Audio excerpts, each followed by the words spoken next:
Oke, Assalamualaikum warahmatullahi wabarakatuh. Selamat berjumpa kembali ya bersama Bang Haji di channel banghaji.com. Kita masih melanjutkan video tutorial tentang membuat aplikasi berbasis web ini. Ya, di video yang kedua ini kita akan bahas bagaimana sih alur cerita dari aplikasi yang ingin kita buat ini, yaitu aplikasi CLBK ini ya. Alur cerita dan juga kebutuhan datanya. Ya, memang sebelum kita membuat aplikasi, yang harus kita persiapkan dulu adalah aplikasi kita ini jalan ceritanya seperti apa. Kemudian kalau sudah tahu alur ceritanya yang akan dibuat ya, yang menentukan itu kita sendiri. Nah, setelah itu baru kita bisa menentukan kebutuhan data apa saja sih yang akan diolah nanti di dalam aplikasi ini gitu ya. Jadi ketika membuat aplikasi ya, apapun ya, tidak harus aplikasi berbasis web, itu harus jelas dulu maunya mau gimana gitu. Mau bikin aplikasi apa sih sebetulnya, arahnya ini kemana, mau menghasilkan apa, dan data yang diolah ini apa saja ya. Paling tidak adalah kebutuhan data minimal yang harus ada di dalam sistem ya. Oke, di video sebelumnya sudah saya jelaskan tentang server to go ya, cara menjalankannya gimana, dimana kita harus meletakkan file-file dari project nanti ya, dari aplikasinya nanti di mana, terus apa yang disertakan juga di dalam server to go versi modif itu, dan bagaimana nanti ya kita akan bahas tentang mengolah datanya ya menggunakan aplikasi DBMS-nya, yaitu Adminer ya. Baik. Oke, kita lanjutkan ya. Nah, ini ya. Kita sudah di dua video ini ya ngomong-ngomong tentang CLBK, yaitu catatan dan laporan biaya kuliah. Tapi gimana sih maksudnya ya? Maksud dari aplikasi ini nih buat apa sih gitu ya? Oke. Nih ceritanya ya. Awalnya adalah ini hanya untuk mencatat biaya-biaya kuliah, dan proses pencatatannya itu nanti dilakukan oleh bagian administrasi kampus ya. Namanya juga kuliah ya tadi. Nanti ada kampus. Kemudian sifat aplikasinya masih single user. Nah, kita perlu bahas dulu di sini ya. Di tutorial kita pada tahap awalnya adalah mencatat biaya kuliah itu semua dilakukan pencatatannya oleh bagian administrasi kampus ya. Entah sebutannya apa nanti ya. Yang pasti yang mencatat itu adalah bagian administrasi kampus ya. Jadi bukan si mahasiswanya. Kemudian sifat aplikasinya adalah single user. Single user di sini adalah nanti ya digunakan oleh satu bagian saja dulu, yaitu bagian administrasi ya. Dan di tahap awalnya kita akan membuat nanti untuk login dan logout dan misalnya ganti sandi dan seterusnya itu belakangan ya. Jadi kita bikinnya nanti yang menjadi inti dari aplikasi ini dulu, yaitu catatan dan laporan. Jadi mencatat, menginput, mengentry data-data pembayaran ya, ada biaya-biaya kuliah yang dibayarkan, kemudian menampilkan rekapitulasinya kayak gitu ya. Jadi rekapitulasi secara spesifik atau secara global, secara keseluruhan. Baru setelah itu nanti kalau sudah itu jadi semua, baru kita masuk ke bagian login gitu ya. Jadi cara mengerjakannya dibalik ya. Ada beberapa teman-teman tuh yang ngerjainnya, khususnya mahasiswa saya nih, dia bikinnya login dulu. Wah, ini kelamaan. Kalau loginnya nggak selesai-selesai, nanti aplikasinya yang menjadi esensi dari aplikasi itu malah nggak jadi gitu ya. Jadi ya ini hanya sekedar saran. Jadi dan sekaligus akan kita praktekkan di video tutorial kita selanjutnya ya. Jadi kita akan bikin dulu esensi dari aplikasi itu. Semuanya yang berkaitan dengan pembayaran tadi kita masukkan dulu, kita handle dulu di dalam aplikasi. Kalau sudah jadi, baru kita masuk ke session, ke login dan seterusnya ya. Ini adalah bagian awalnya. Kemudian kalau memang nanti masih kita sempat, saya masih ada waktu untuk membuatkan videonya ya, kita akan lanjutkan terus seri video ini dengan pengembangan selanjutnya, yaitu sifat aplikasinya nanti kita akan ubah menjadi multi user. Jadi kalau di tahap awalnya nanti bagian terakhirnya adalah login dan logout dari bagian administrasi gitu ya. Nah, nanti di pengembangan selanjutnya kita akan buat multi user. Multi user maksudnya bisa digunakan oleh beberapa level. Katakanlah misalnya bagian administrasi kampus bisa menggunakan aplikasi ini, nanti si mahasiswa juga bisa gitu ya. Nah, kalau di sini kita akan buat nanti dalam pengembangan pencatatannya dilakukan oleh bagian administrasi kampus ya. Jadi yang nyatetin pembayarannya tuh kampus, pihak kampus gitu ya. Terus nah, masing-masing mahasiswa nanti dikasih login tersendiri, masing-masing dia bisa melihat data-data biaya kuliahnya yang pernah dibayarkan, berapa sudah total yang dia keluarkan dan seterusnya gitu ya. Nah, kayak itu bagian pengembangan nanti ya. Nah, inilah yang dimaksud dengan aplikasi CLBK ini buat apa gitu ya. Di video ini kita memang belum ada prakteknya ya, jadi saya hanya menyampaikan ya, ketika kita membuat sebuah aplikasi itu ya beginilah prosesnya gitu ya. Jadi jangan langsung bikin aplikasi, ntar bikin aplikasi bingung di tengah-tengah, dan data apa lagi ya yang mau dimasukin, terus alur ceritanya gimana dan seterusnya, itu malah jadi masalah ya, malah menghambat proses pengembangan aplikasinya gitu ya. Oke, saya lanjutkan lagi ya. Oke, ini adalah maksudnya. Nah, sekarang data yang diperlukan apa sih di dalam aplikasi ini? Nah, ini penting ya. Oke, data yang pertama adalah data siapa yang membayar. Nah, penting ya, dalam konteks aplikasi yang akan kita buat, maka yang membayar adalah si mahasiswa. Nah, mahasiswanya itu siapa? NIM-nya misalnya, nomor induknya, namanya siapa, dan seterusnya gitu ya, sehingga diketahui nanti pembayaran itu punyanya siapa gitu. Oke, satu ya, jadi di sini adalah siapa yang membayar, itu data yang kita perlukan dalam konteks ini adalah mahasiswa. Yang kedua, ini adalah data jenis pembayaran. Jadi yang dibayarkan itu untuk membayar apa gitu, poin-poinnya atau ya jenisnya itu tadi ya, apa gitu. Misalnya apakah itu untuk membayar uang gedung misalnya gitu ya, nah kan lebih jelas tuh. Kemudian bayar SPP misalnya, atau bayar biaya kegiatan mahasiswa, atau bayar biaya skripsi kalau memang ada, bayar praktek misalnya apa praktikum lab misalnya, bayar biaya lab. Yang lain-lain juga sama kayak gitu ya, jadi ada jenis pembayarannya. Ya sama dengan ketika kita bayar pajak misalnya gitu kan, pajak itu kan bukannya pajak gitu aja, ada lagi poin-poinnya apa yang dibayar gitu ya. Nah, itu yang kedua adalah jenis pembayarannya, data yang kita perlukan. Yang ketiga adalah tempat pembayarannya ada di mana. Nah, kalau kampus-kampus keren ya yang di luar Kalimantan lah, karena posisi saya ada di Kalimantan ya, khususnya Kalimantan Tengah. Biasanya kalau yang di luar-luar itu mereka kerjasamanya kampusnya banyak ya, ke beberapa bank gitu ya.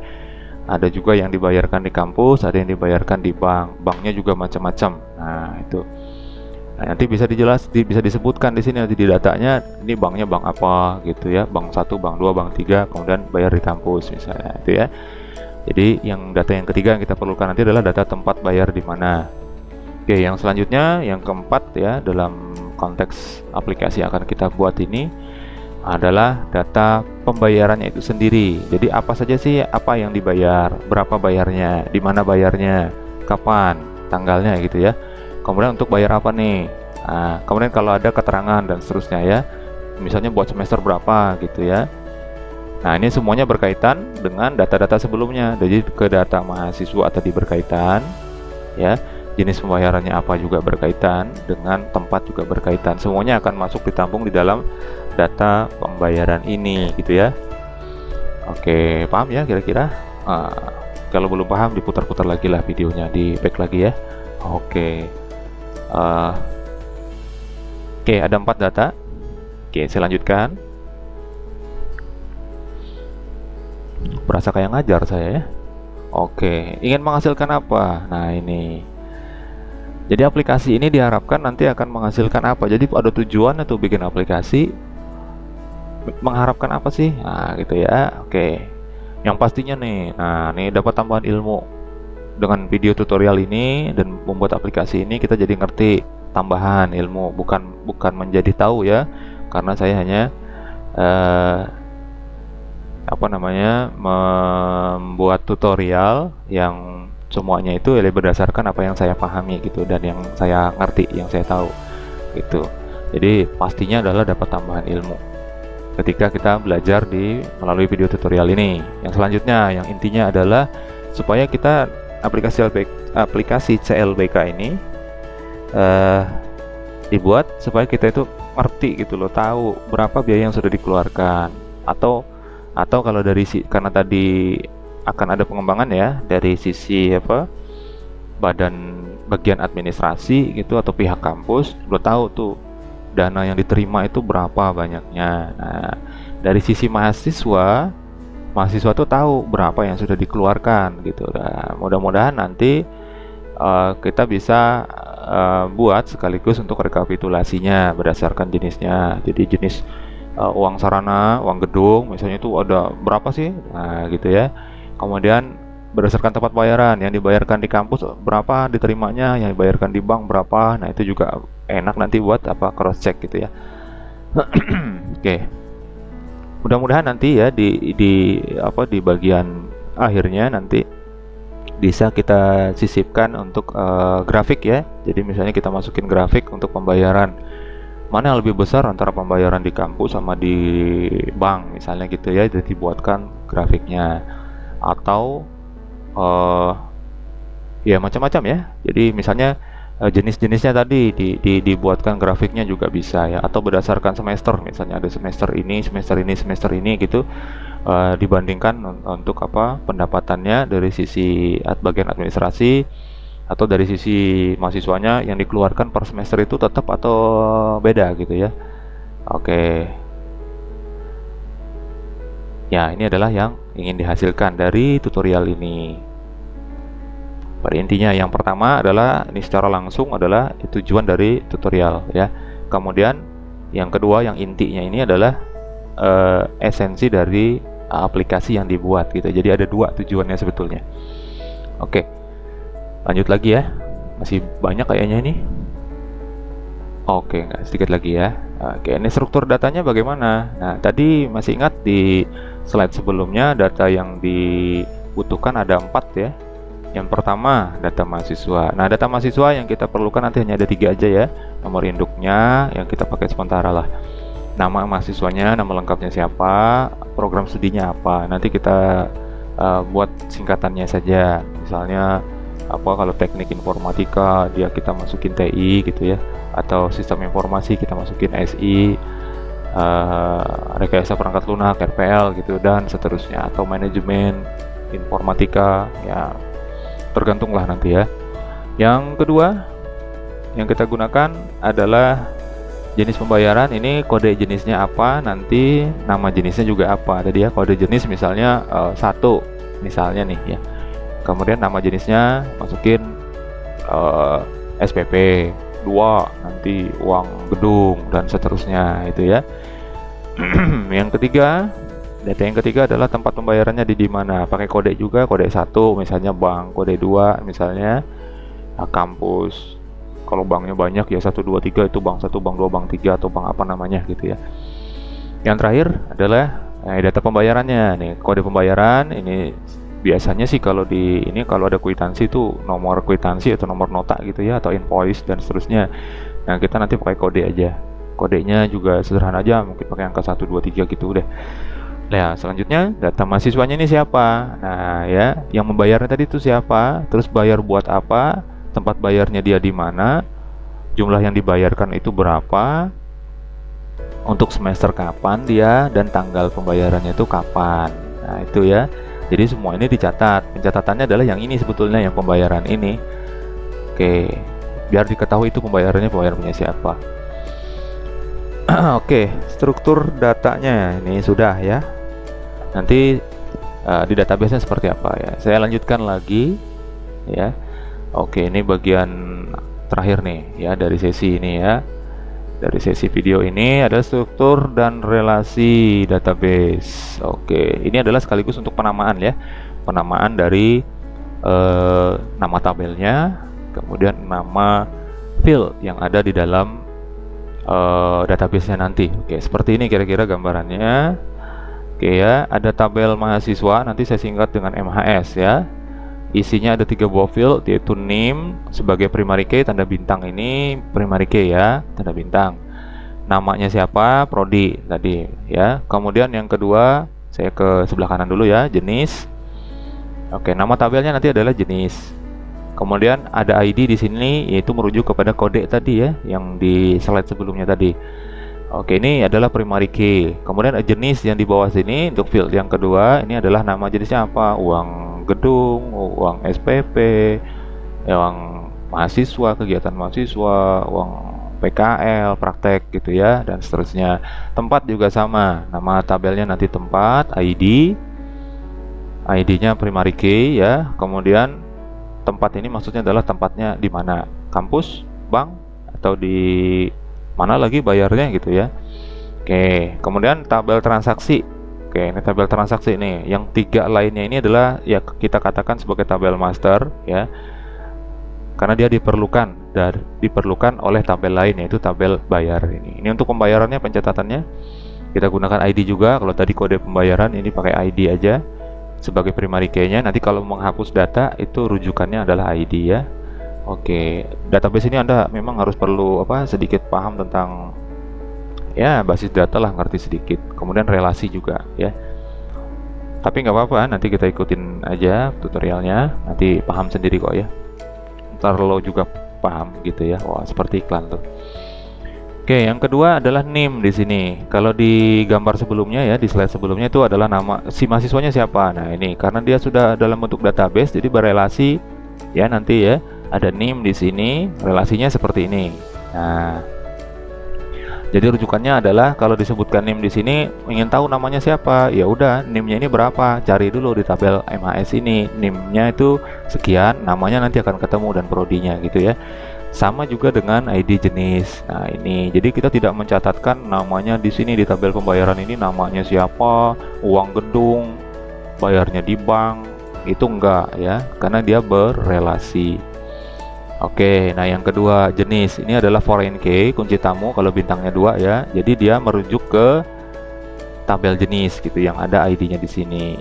Nah, sama untuk yang tempat juga sama seperti ini. Oke ya, ini adalah gambaran dari relasi antar tabel di dalam database. Nanti database-nya kita kasih nama database-nya CLBK. Nah, udah gitu aja. Aplikasinya juga CLBK. Nah, foldernya nanti CLBK juga. Udah.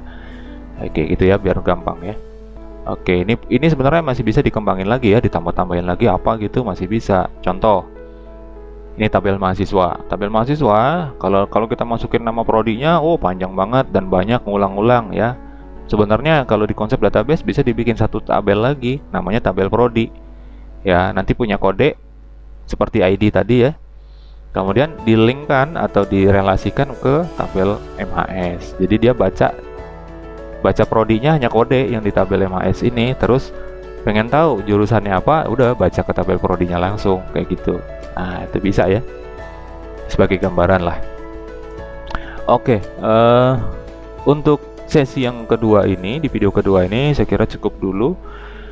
Di video selanjutnya saya akan bahas tentang, kita mulai dah praktek lah ya, bikin database dan tabel-tabelnya beserta contoh-contoh isinya. Jadi sekalian kita ngisi, ditambah lagi kita akan membuat view nanti. Jadi view yang akan menggabungkan 4 tabel ini sekaligus ya, 4 tabelnya sekaligus. Jadi enak kalau nampilin.